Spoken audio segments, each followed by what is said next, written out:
Welcome to Truck and Travel. I'm Derek, and this is the truck review. We got 138,514 miles on the truck right now. The engine hours is 4,411 hours.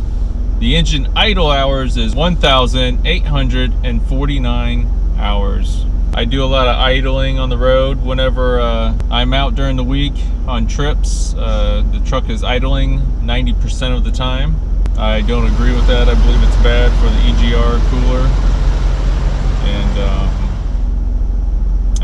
I don't like the EGR setup or the DEF, whatever you want to call it, the EPA crap on these trucks. I don't like it. I don't think it's good for it when you idle them. Also, I've heard some of these Fords catching on fire from the alternators from idling because the RPMs are not high enough and it's not producing enough power. I don't know all the science and all that crap, or the engineering and all that stuff, but it sounds like some of these trucks are catching on fire. I have not caught on fire yet. The truck has not caught on fire yet, so thank God. But it is on the back of my mind, you know, is a truck gonna kill me?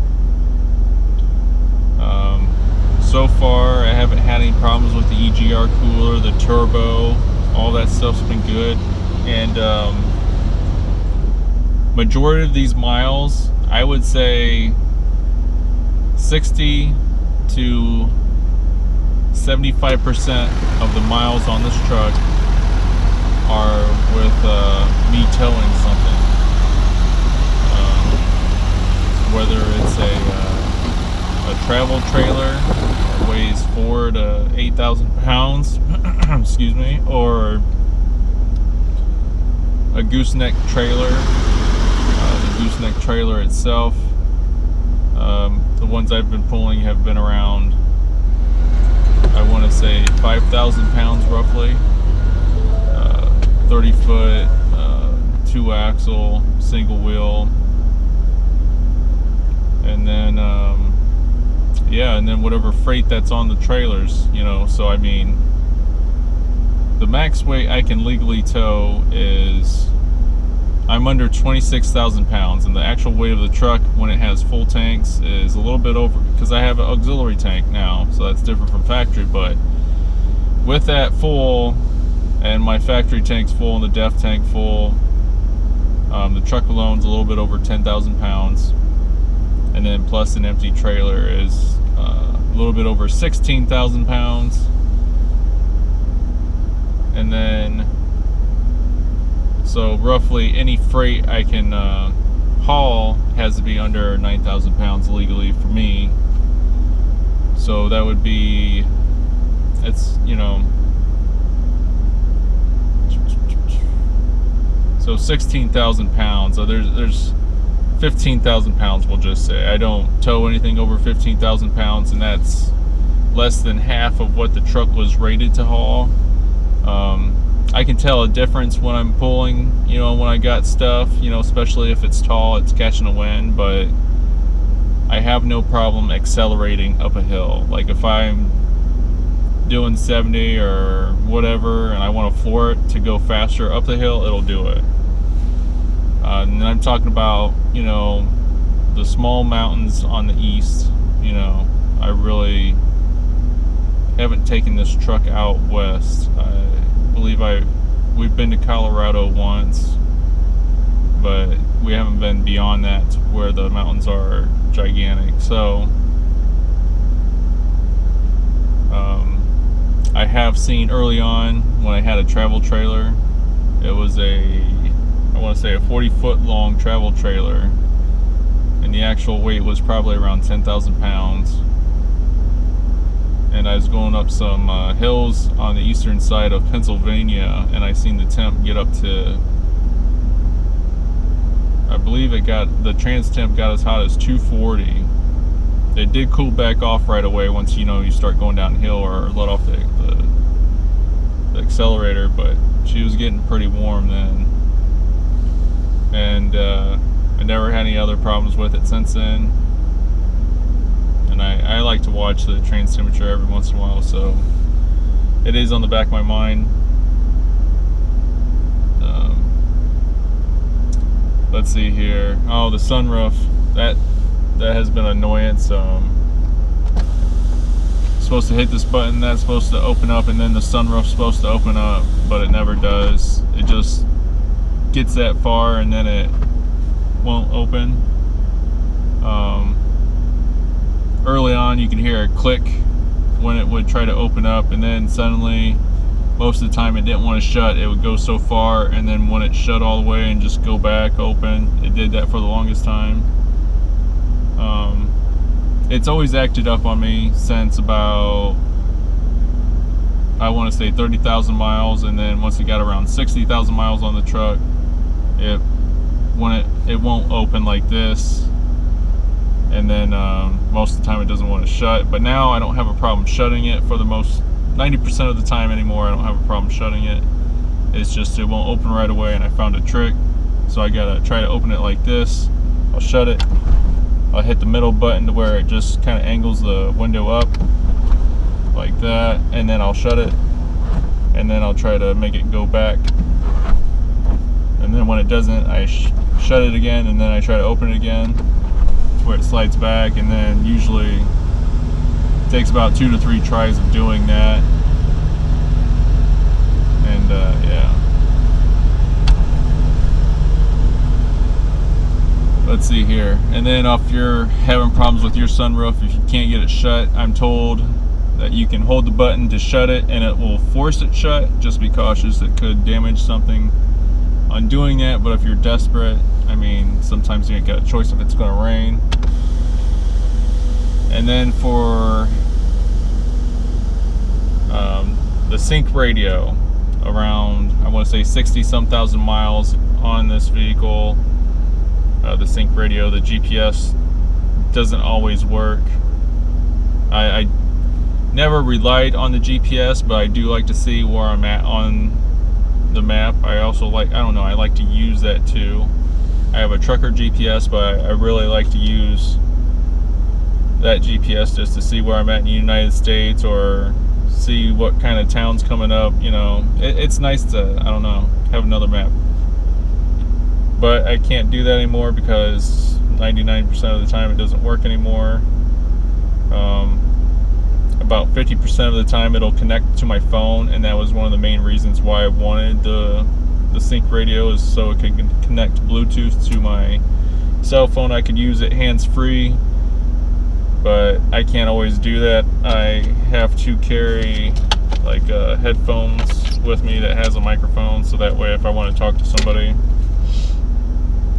I can do it like that.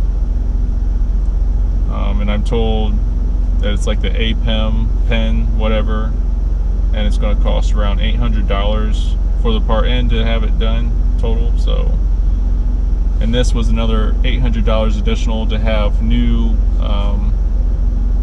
rails put in, because I was told by a mechanic that is a constant problem for this style of sunroof, the moonroof or whatever, on these trucks, these newer trucks, and Explorers, and I think Navigators, Lincoln Navigators, have this same problem. So that's annoying. I changed the settings on my power steering and the seat. There's some kind of option to where every time you open up the driver's door to get out after you turn off the truck, it'll move the steering wheel forward and it'll move the seat back, so it's easier to get in and out. And then once you get in and shut the door and start up the truck, it'll move everything back. You know, I think that's pretty cool. It makes you feel, you know, like a king, whatever, you know, it makes it feel like a luxury vehicle. But I turned that option off just because of the sunroof. You know, I felt like, well, you keep on using this crap day in and day out, moving it all the time, and then at nighttime, you know, I have a setting set on because there's like 3 options here, 1, 2, and 3, like 3 different drivers. You know, you just hit the button for which one you are, and it goes to your setting. Well, my setting I got, my 3rd setting is set to just move the steering wheel back as far as possible, so that's what I do at nighttime, so that way I can crawl in the back because I ripped out the back seat, the passenger seat, so I have room. I got a homemade bed back there, so it's easier for me to crawl back there, you know, get the steering wheel out of my way. And I did all that just because, you know, I'm a hotshot driver. I transport stuff for a living, and because I really wanted to keep the passenger seat, but it's not going to work out, and I'm still going to tear that apart and redo that. But nonetheless,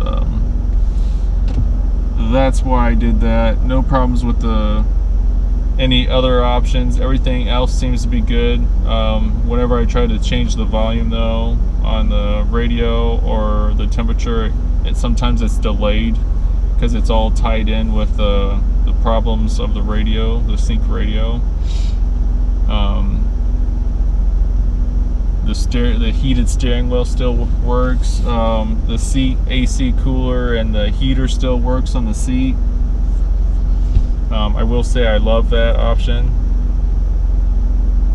I don't know what kind of options you can get with these trucks if you have to get one option with the other option in order to get the other one. But if I had it my way, I would have the heated steering wheel because I have to do work outside, like loading up the trailer in the wintertime and the freezing rain and all that. You know, it's nice to just, you know, come in here and have your hands on the steering wheel and kind of thaw out, and then have the heated seat on. So I would want those two things.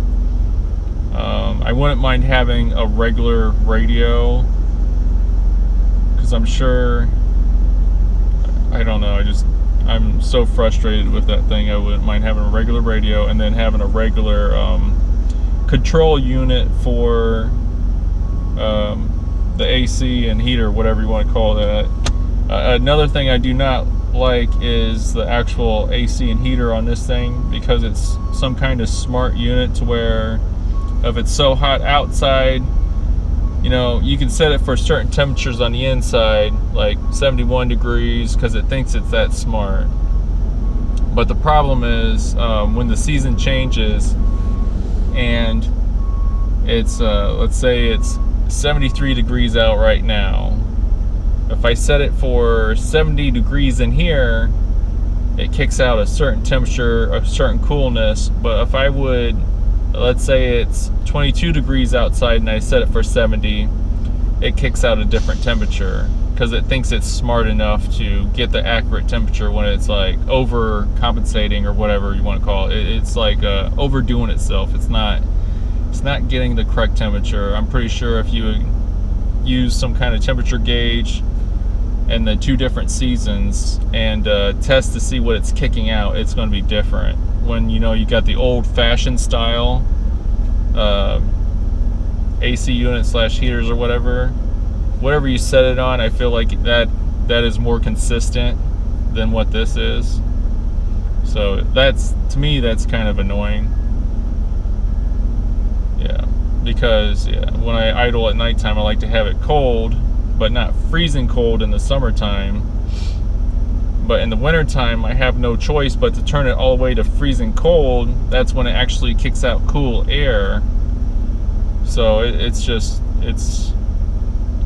still not as cold as outside, I'll say that. But that's the only temperature to where it kicks out cool air, is if I have it all the way low.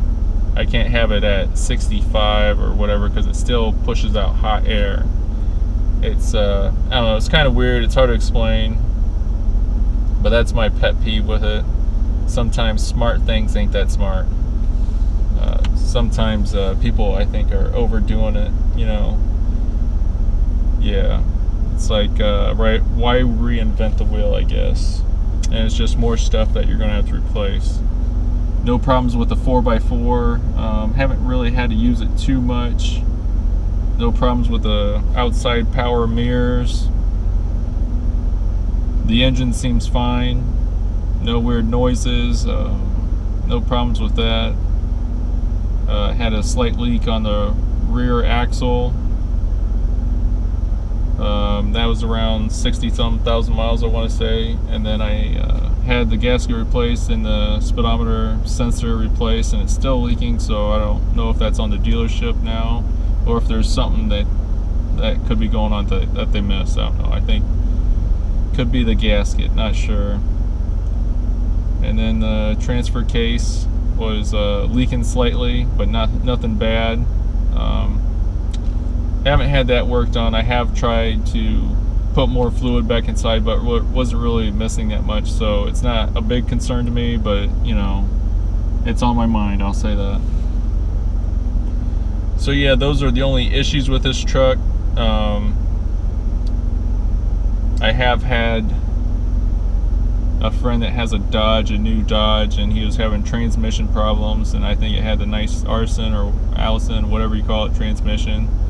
Kept on throwing up codes, and the dealership had it for like 14 to 17 days. And then another Dodge guy told me that, you know, he's a hotshot guy too, and he says when he's going uphill and there's other hotshot drivers that have the new Ford driving right beside him, they take off from him. So he's really impressed with this truck, so I thought that was pretty cool. I thought that said a lot. Me personally, I like it. The thing I really don't like about it is the seats. I had a 2012 Super Duty, and the seats were cushioned. I really like them cushioned seats. These are more firmer. I don't care for them at all. It just beats the crap out of my back. That's how I feel. I'm really tempted to go to a junkyard to see if it has, try to look at a power seat from the model truck that I want, and see if it has the same hookup for like power seats and all that crap. Because if it does, I might buy a seat from a junkyard and switch it out. So I noticed the seat right away when we first got this truck, when we first test drove it. And yeah. And then another thing I don't like is there's the plastic, like the door handles or whatever, wherever it's silver in the truck. If something's against that and it slightly rubs over time, it'll take that paint off and it'll be black. I've heard of other people posting videos and complaining about that as well, and that's very true. Other than that, I think that's it.